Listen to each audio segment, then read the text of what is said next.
Welcome back to QAV America, TK. This is episode 12 of QAV America. It's been the end of the financial year in Australia, Tony. I know Americans probably won't appreciate this, but for us, it's the beginning of a new financial year. We're recording this on the 1st of July, 2025. And on our Australian show that we just finished, I did talk about our US portfolio. So for American listeners, it's just the last 12 months. You don't have to think about it as a financial year, but it closed up about 28.5% for the last 12 months versus the S&P 500, which was up about 13.6%. So good year for our US portfolio. Not as good as it was 6 months ago, pre-Trump, when we were up about 60% for the year already. But, I'm not going to turn my nose up at a 28% return for the year. So, correct. Thank you. What would baby Billy say about that, Cam? He'd say, come on now. Come on now.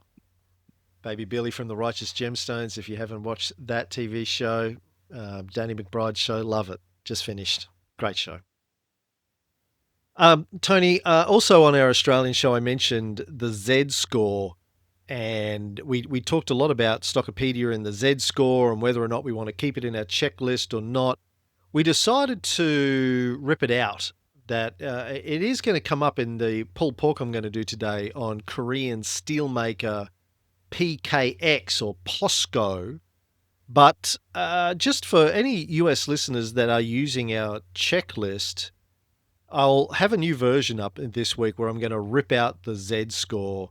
It's Z scores. There's Z scores for manufacturing, there's Z scores for non-manufacturing, and they don't apply for financials. And it's very busy and it's very messy. And we just decided we have enough other financial metrics that we're using to assess these companies. And we have our sell triggers if they start to go south, both for the commodities and also for the business itself, its share price. So we think we're pretty well protected. We don't need the extra layer of protection of the Z bankruptcy predictability. So we're going to be removing that, and you can get a new version of our checklist if you're using it sometime after this episode comes out. And just one thing to add, when you did reconcile the Z scores to the Australian checklist that we were using from a different source, and they were a bit all over the place, but the F score was a much better match for what we had been used to for the last 5 years. So I'm, confident that the F score's fine, and there's nothing wrong with the Z score, but we just couldn't get it to correlate with what we were seeing from the other data sources we'd used before. And partly, as we said on the Australian show, partly that's because the original Z score, which was developed in the 60s, was looking at manufacturing companies, and we don't have a lot of manufacturing companies end up on our checklist in Australia. There's also not a lot of manufacturing companies ending up on our buy list in the US that are based in the US either. I mean, I don't know, we could maybe say Ford is a manufacturing business, I guess, but probably not. This one I'm going to do today is based actually in Korea. It's just got an ADR on the New York Stock Exchange. So, but there's just too many messy variations of it for our purposes, and I don't think it's worth the effort and trouble it would take to reconcile all of them for all of the different stocks that we have. In terms of US market news, Tony, it's this sort of the 90-day tariff pause is coming to an end. Supposedly lots of countries are trying to sign deals with the US.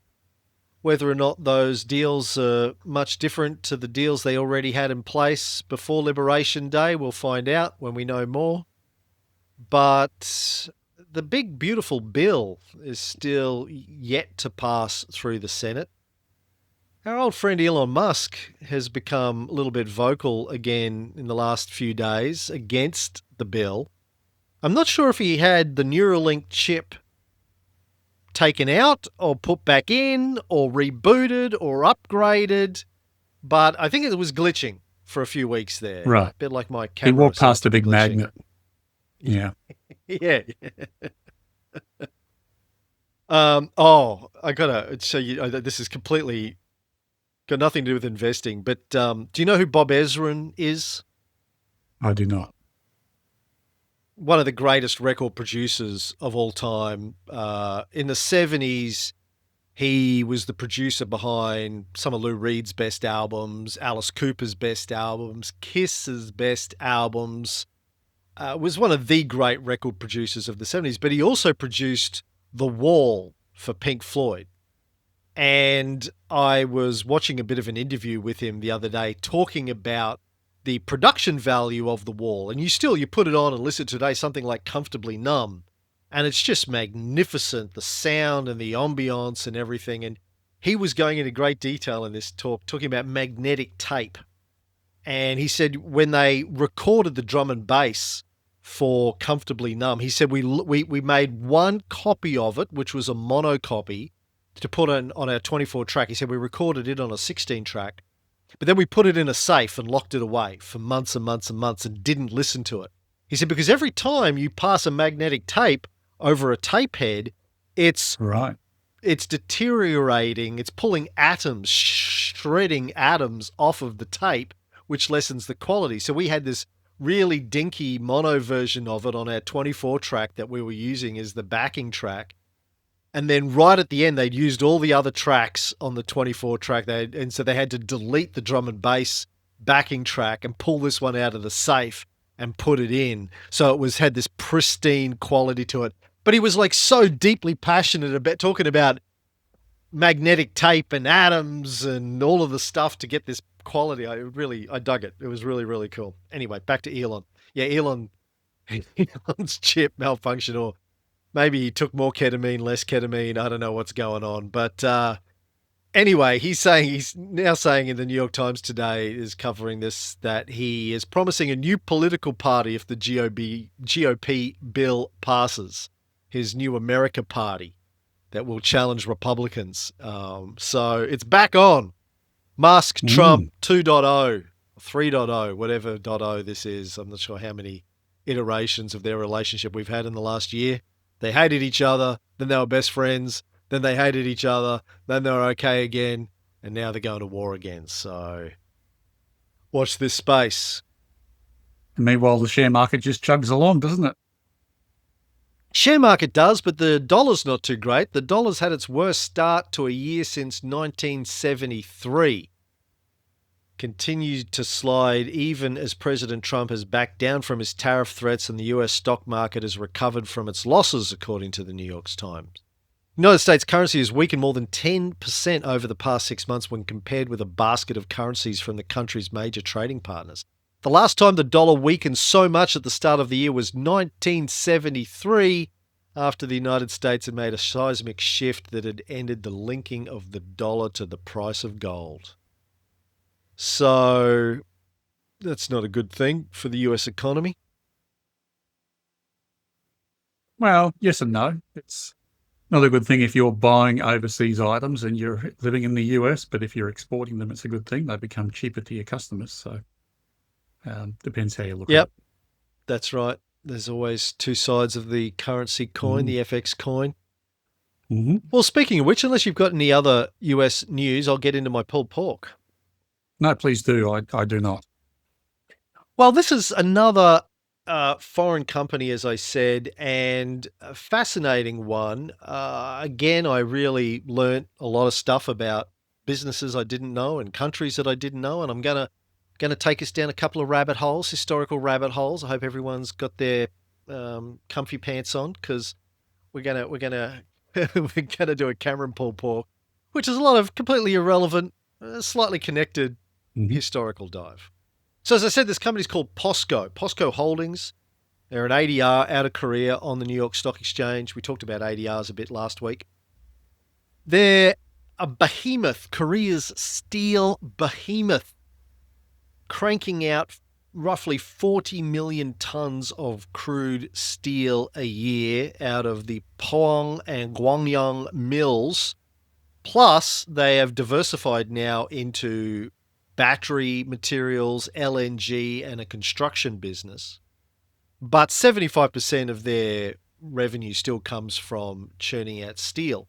But one of the battery side of things is an interesting lithium processing plant taking brine and converting it into lithium in Argentina, which they're about to, I think it's about to go into production this year. Got more on that later on. They've got some green hydrogen projects like our friend at Fortescue Metals. So they're doing a lot of green steel, green energy stuff as well as steel production, quite diversified, but mostly still steel. According to their website, and I did confirm this in other sources, they have been voted by World Steel Dynamics, WSD, the world's most competitive steelmaker for the last 15 years running. 15 consecutive years as the world's most competitive steelmaker. What does that mean? That was the question I had. What does that mean? Do they have like relay races and they get all the steelmakers out there? High jump, swimming, triathlon? What do they do? Yeah. No. Steel Olympics. It looks at a bunch of different things. It looks at, how much they produce and dollar cost and all sorts of different things that I'm not going to go into because it's really boring. But apparently it means that they're very, very good at making steel, is really what it means.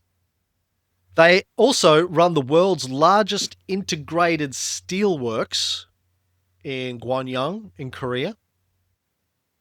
And they are the world's 7th largest steel producer. Now, whether or not they will still be that when Nippon Steel buys US Steel, I'm not sure if that makes them 6th or 7th or 8th or somewhere in that vicinity. I'm not sure how that'll break out, but they're up there. They're not the biggest producer in terms of output, but they're one of the biggest in the world. In 2020, they became the first Asian steelmaker to commit to net zero by 2050. So they're really pushing hard on low carbon steel making with their hydrogen reduction iron making process, etc., etc. They've got a proprietary technology called Hyrex, which is a hydrogen reduction iron making technology. They've also got a thing called Finex and Hyrex. But the background of the company is interesting. So they started off as a state-owned company in 1968 when the dictator of South Korea, Park Chung-hee, was sort of revolutionizing the Korean economy, the economic miracle of South Korea. Basically, he realized they needed to have independence in terms of steel, something that the Chinese were trying to do at the same time. They were relying too much on foreign imports. They needed to have their own manufacturing capability. So they borrowed money from the US, from the IMF, from Japan. They got in a bunch of engineers from the US steel engineers, and built their own steel manufacturing capability. According to company legend, when they were about to get ready to roll their first steel, there was this foreign exchange crunch that was happening in South Korea. They'd basically run out of USD to pay for imports. They were importing so much. And the founder of what was then known as Pohang Iron and Steel, Park Tae-jun, who was hand-selected by Park Chung-hee to run this, they were old ex-military buddies, he had to pawn his own medals from the Korean War in order to meet the payroll. And then they got them back somehow, and legend says the workers melted them into the first steel pour out of the factory. Can't really back that up, but that's some of the mythology behind the company. But so he poured these medals, got them back, and then the workers said, "Hey, give us the medals. Yeah, we've got a use for them." Yeah. We're going to melt it. We're short for the first pour just by a couple of grams of metal. Right. But I wanted to just drill down on the story of Park Chung-hee and his dictatorship, because I don't know how many people listening to this are aware of South Korean history, but because I've done a lot of history episodes on the Korean War on my Cold War show. I know a little bit about this, mostly 40s and the 50s, but a little bit into the 60s and the 70s. So Park Chung-hee was the third president of South Korea, but he seized power in a military coup in 1961. It's known as the 5/16 military coup. It was the 16th of May, 1961. And then he basically ran a military junta for a couple of years and then was elected president in 1963 and stayed there until he was assassinated in 1979. I think a lot of people in the West think of South Korea as the good, nice, happy, Gangnam Style K-pop band Korea, and North Korea is the one run by military dictators, when South Korea was run by military dictators up until very, very recently. And then when it became a democracy, it has put nearly every president into jail that it's had. They've either committed suicide or they've been put in jail since the 80s, when they sort of tried to clean up their act, including Park Geun-hye's daughter. Anyway, I'll get to that. So, but he ran South Korea in this period in the 60s and 70s when it really did explode as an economic miracle. He was very, very tight with the US, a lot of US money in there, a lot of Japanese money in there. And it was also the era where they saw the foundation of the chaebols, the family-run firms that include these days Hyundai, LG, Samsung, their Korean version of the Japanese Zaibatsu companies, right? He was a general in the South Korean army when he did the coup in 61, then he had elections again a couple of years later, was the president until the early 70s when there started to be some serious political opposition. Then he did a self-coup. It's my favorite kind of coup is the self-coup. A self-coup? Self-coup, yeah. You ever heard of a self-coup? I have. Is that like a suicide squad? No, well... No? It's when you kill everyone else in the government except yourself. So he was the president. That's just cleaning house for a dictator, though, isn't it? Well, yes, but he had been elected president. Supposedly it was a democracy. They had the Third Republic, I think it was called at the time. But then he was like, you know what? To hell with all this republic nonsense. And just turned it into a dictatorship again. So it became a dictatorship. He declared martial law, ruled as a dictator. I think Trump's been studying his biography pretty closely. And then he was assassinated by his close friend, Kim Jae-yu, in 1979. He was the director of the Korean CIA. He'd been put into power by the president, or the dictator as he was then. And they sort of had a falling out. The president had appointed this other guy called Kim, who was also called Kim, who was the head of his security service, like the presidential security service. And he and the head of the CIA hated each other. And there was a banquet that the president used to throw lots of banquets. He threw 10 banquets a month because, it's good to be the king. And they were at this banquet and the president and the head of his security service were both just insulting the head of the CIA, the Korean CIA. And he left the room, went out to his guys and said, all right, we're doing it. And he went in, killed the president, killed the head of the security detail, and his guys outside the room killed the bodyguards, killed the presidential chauffeur, and tried to get away with it, but they didn't. And they all got arrested. The head of the CIA, was executed by hanging in 1980.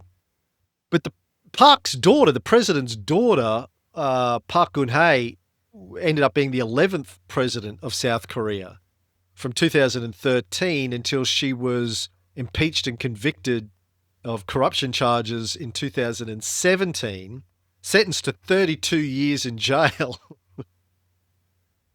But then got given a pardon and released a few years later by the incoming president in 2021. So she was released in 2022.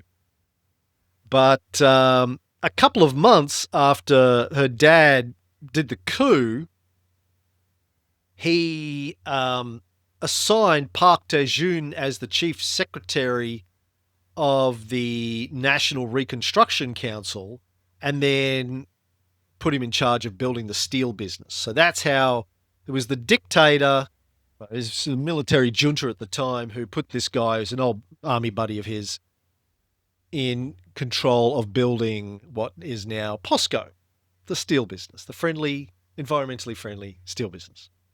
So that's my South Korean history lesson for the day. Thank you. Coups, self-coups, assassinations, Mhm. corruption for daughters. I remember when that case was going on, it was bonkers. I like all the, if you want a fun read one weekend, just look up the history of all the South Korean presidents in the last 20 years. It's just mad. All the corruption Okay. charges and suicides and all of it. It's dirty, very dirty. Haven't they? Anywho, Haven't they had a replay of some of that recently? With the didn't someone declare martial law and then get removed and yeah, put yeah, back yeah, in? Yeah. yeah, yeah, yeah. It's going on all the time. It's completely bonkers over Mm. there. Anyway, company just grew really, really quickly in the 70s, did really, really well, ended up struggling in the late 90s when the Asian debt crisis hit, 97, Mhm. and they ended up being privatized by the South Korean government. That's when they listed an ADR on the New York Stock Exchange and fully for the early stage of it, of the privatization, the Korean government still owned some stock, but it was fully privatized eventually. I think maybe about Right. 2000, something like that. And then in 2022, it spun into POSCO Holdings, and they pledged that non-steel profits would hit 50% of group earnings by 2030, and they would triple the market cap. It's currently about 25% non-steel, so they're getting there, but steel is still 3/4 of it, as I said earlier. They've had a few issues over the last couple of years. If you look at their share price, it's taken a big hit in the last couple of years, largely down to two things as far as I could tell. One was China demand. They're a bit like, I think over 30% of their exports go to China. A lot of it goes into domestic stuff, but good chunk of it, third of it goes to China. And in Australia, we know that when China's manufacturing slows down or their construction slows down, how it impacts things like iron ore in this country and uranium to a lesser extent, but mostly iron ore. And same with these guys. Whenever China's puts a bit of a halt on these sorts of things, it impacts their business. But then there was a massive typhoon that hit South Korea in 2022, and their mills were basically flooded, shut one of the main places, mills, up for 76 days. So in Mm. 2022, a combination of China and that, their operating profit fell 46%. Half of that was due to the flood shutdown. They took a 1.3 trillion won impairment sweep in 2024. Korean won, for people wondering what a won is. And again, this Well, is one of what's those, the one worth? how much do you want? Huh. It's oh, God, you can ask me that. I have I'll got the look it up. Will you analysis keep here. going? You keep going. I'll Uh, look it up. I've got my, yeah. I had to do the bloody calculation because Yeah, I bet. again, like last week's, it threw some of my numbers out. Hold on, let me open my spreadsheet. I should have those numbers in front of me anyway. Ooh, 0.00074 US dollar is one South Korean won. That's it. Yeah. So one US dollar is about 1,350 Korean won. Yeah. So we don't have to talk trillions. Mhm. So let me see. Where am I? So they've had a rough couple of years. Yeah, it's pretty hard to operate a steel furnace when the place is flooded, isn't it? Look, I don't know that much about steel manufacturing, Tony, but one would think, yeah, Mm. could be tricky. I want to talk about some of their other lines of business though, because some interesting stuff going on. I mentioned they've got infrastructure, which is energy trading, and there's also a construction arm there. But Battery materials is interesting too. I'm going to talk about lithium a bit. Lithium, by the way, mentioned on the last show, is a buy again on our commodity tracker. So it means that if we had lithium stocks in our checklist, which we don't in Australia, but if we did, we could buy them. These guys wouldn't be a lithium buy for us because majority of their revenue is still coming out of steel. But steel is also a sell, as you pointed out in our last show. So we wouldn't actually buy these guys at the moment. We would wait for steel to become a buy again. But I'm talking about them anyway because why not? Because it's hard to find things to talk about on our US buy list that aren't shipping companies or financial services companies, which were the first two that I looked at again this week were financial services and shipping. And I was like, no, not going there again. They own a bunch of gas fields. They've got this full LNG chain. They go upstream gas fields, Myanmar, in Australia, a place called Senex, and in Malaysia, the Lion Basin. They pipe the gas to Incheon and Guangdong terminals. Then they sell it via its trading desks and keep some of it to burn in South Korea. But basically, they own a whole bunch of LNG related business, which is starting to do quite well and is growing. Target is 7 MTPA LNG turnover in 2000 and by 2027. Megaton per annum, I think. Don't ask me what MT stands for, but it's a lot. They also have a trading arm. They trade steel, non-ferrous metals, grain, motor core parts to over 80 countries. 2024 sales were roughly 23 trillion won. Quickly convert that to USD for me, Tony. Divide by 1,300. What's that? I don't know. Don't know. But it contributed about 55% of energy contributed about 55% of the operating profit for this division last year, 2024. Gas volumes were good in Myanmar, and its first full year liftings from Senex Australia were good, which offset the weaker commodity prices. But we know what LNG is like. It's up and down like a bride's nightie at the moment, as is crude, as are all of our commodities, to be honest. The world's commodity markets are kind of shaky at the moment. So, but they've got this Malaysian thing coming online too this year. They've also got this, they're like construction business. They design and build steel mills, coke ovens, both internally and for external clients, lithium cathode plants, LNG tanks, power plants, domestic high-rise apartments and civil works. So it's a whole other arm of the company that's doing quite well, although the amount of work that they have apparently swings pretty violently. But, that's the nature of large construction projects, I guess. You win them and they have a big ramp-up time and you're locked in for a couple of years. Why it's working and why it's cheap. So despite all of the issues that I mentioned earlier with floods in China, etc., they're pulling in a ton of cash. So in 2024, they pulled in 7.2 trillion won of operating cash, which is roughly 5.3 billion US dollars. And they have a price to operating cash flow of about 2.6 times, which is why they're on our buy list. So quite cheap from a cash flow perspective. And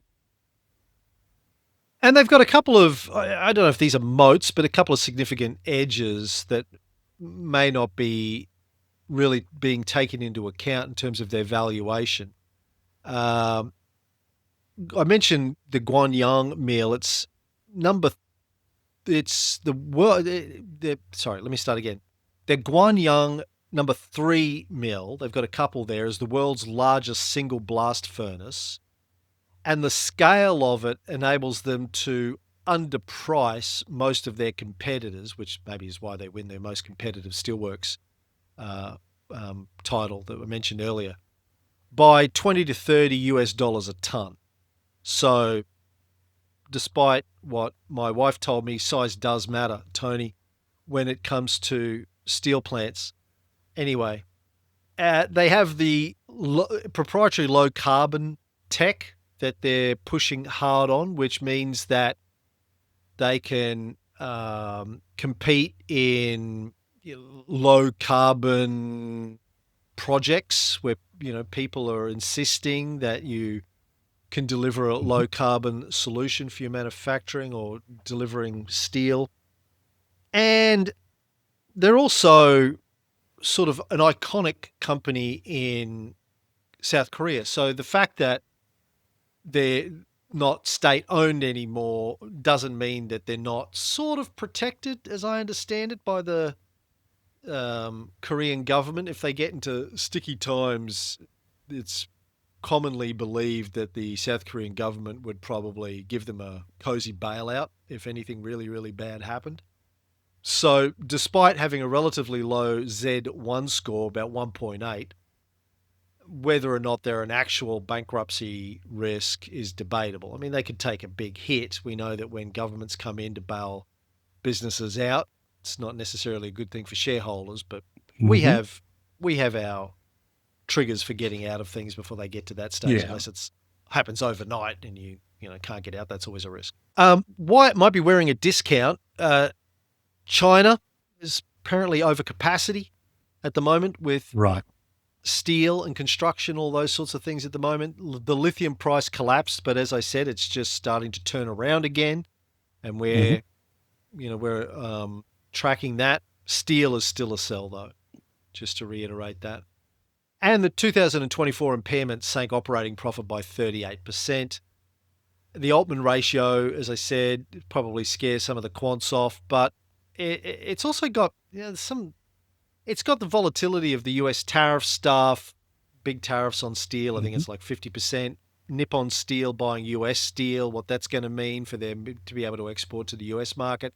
Although they do have some plays in that, which I'll get to in a minute. But I just wanted to talk a little bit about the lithium play. So there's this place in Argentina that they've bought called Sal de Oro. It's brine. Now, I know nothing about this, about how lithium is produced, but basically, you can take salty water and turn it into lithium. Apparently, it's how it works. They aim to produce 23,000 tons per year of lithium carbonate starting in 2025. By 2026, they have a goal to get a total production capacity of 100,000 tons per year of both lithium carbonate and lithium hydroxide. And that's apparently a big deal. So basically, there's lithium in salt water. I got GPT to give me a breakdown on this. I'm not going to go over it in too much detail, but essentially, salty water, a lot of lithium that's come out of hard rock substrates over millions of years, and it can get processed. Basically, you process all of the elements out of the salty water, get rid of all of the stuff you don't want, which you probably sell, borax and things like that, but you can end up refining it down to lithium. So that's what they're doing. Happens in WA, in Australia, Western Australia. Our lithium saltwater plant or operations there, mines there. And these guys have been doing one in Argentina. The other thing to note with these guys is they've got a 100 billion won buyback program where they're buying back Hmm. 6% of stock by 2027. So that's a big chunk, 6% of the float. Hmm. In terms of the risks, though, I just wanted to go into more detail about the tariffs. So, Korean steel shipments to the United States fell more than 16% in May from the previous year. Export prices were down over 9% as a result of Trump's tariffs. Just to remind people, the US government began imposing a 25% tariff on all steel and aluminium imports in March and then doubled the rate a couple of weeks ago to 50%. Whether or not it's a taco tariff or not, we don't know yet. We'll see what happens. But Korean steel exports to the US dropped 16% to 327 million in May from 390 million a year earlier. But in March, Hyundai Steel announced plans to invest 5.8 billion to build an integrated electric arc furnace-based steel mill in Louisiana by 2029. And POSCO is investing in that. Right. So they may have a US option a few years from now, but that's not going to really help them in the next 4 years. And as people may have heard, I mentioned it earlier, the Trump administration seems to have given some sort of green light to Nippon Steel out of Japan to buy Mm-hmm. US steel. Not sure the details of the deal have really been released yet, but it is expected that that is going to provide some more competition for they'll be obviously Right. generating it out of, it'll be a domestic production as US Steel already is, but it'll have more money beefing up domestic production out of the US, which will make it harder for these guys to compete. So they're struggling in the US. They've got some challenges in China. Uh, it's messy, but we don't predict the future. We don't predict how these things are going to play out. We're looking at the numbers as they are. And just to drill into some of the numbers as they are, as I mentioned, price to operating cash flow 2.6 times. It's pretty cheap from our perspective. The dividend yield is 3.86%, which is not too bad. The Petrovsky F score is 5 out of 9, so it's above our hurdle for Petrovsky. I'll get into the scoring in a minute. The Z score, as I mentioned, it's a Z1 because it's manufacturing. It's a 1.8, which is kind of a warning level. It's not deep bankruptcy level. It's warning, but again, we kind of ignore that. Price to book is 0.34 times, though. Cool. So really, really cheap on a price to book basis as well.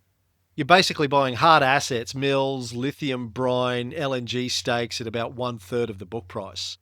So, from our perspective, it looks like a crazy deal.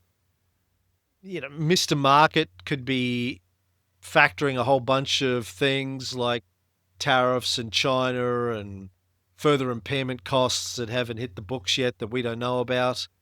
But from what I can see with the numbers as they sit today, it looks like a well-run business that's throwing off tons of cash that we can buy pretty cheaply.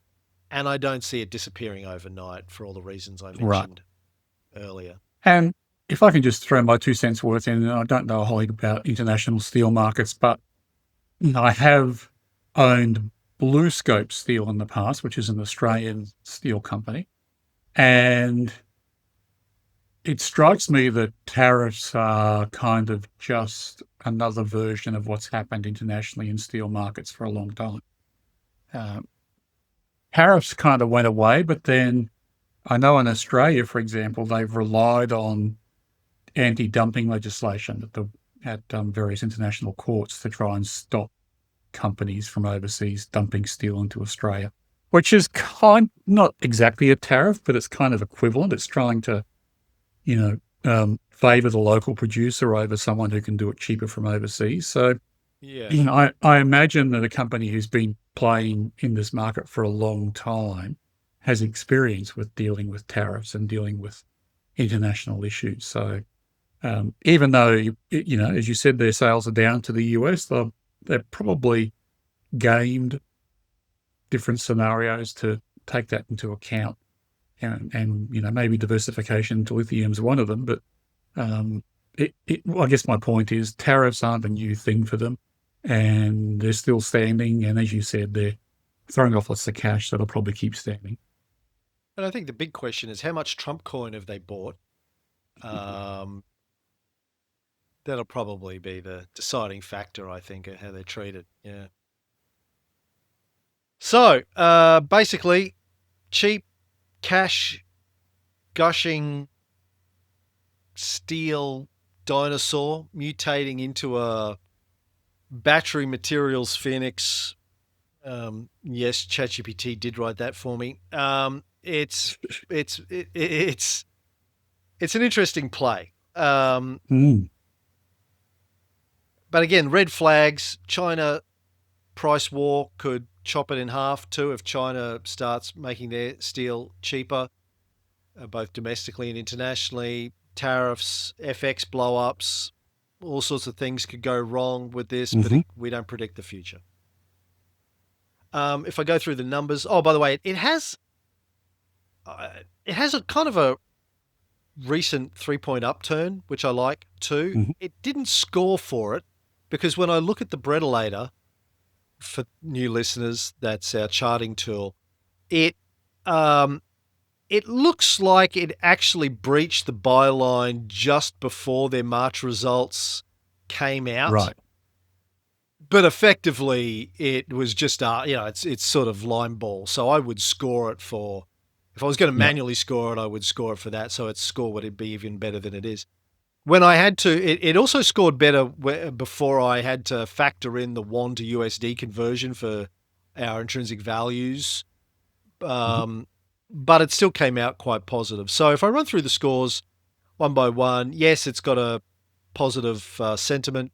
Average daily trade, by the way, is 15, 16 million. So I think that'll be USD. So it's pretty big. Um, price to operating cash flow 2.64. Quality rank in Stockopedia is 68, so we did score for that. It's above our cutoff of 60. Stock rank is only 74, below 90, so I didn't score it for that. Hmm. F score, as I said before, is good. It's 5, so it's above our cutoff of 4.5. Gets a score for that. Doesn't score for Z score. Doesn't score for TKIV number 1 or IV number 2 because when I recalculated those, they were below the share price. I think IV1 is $32, IV2 is $54, and the price is currently around about $48. Um,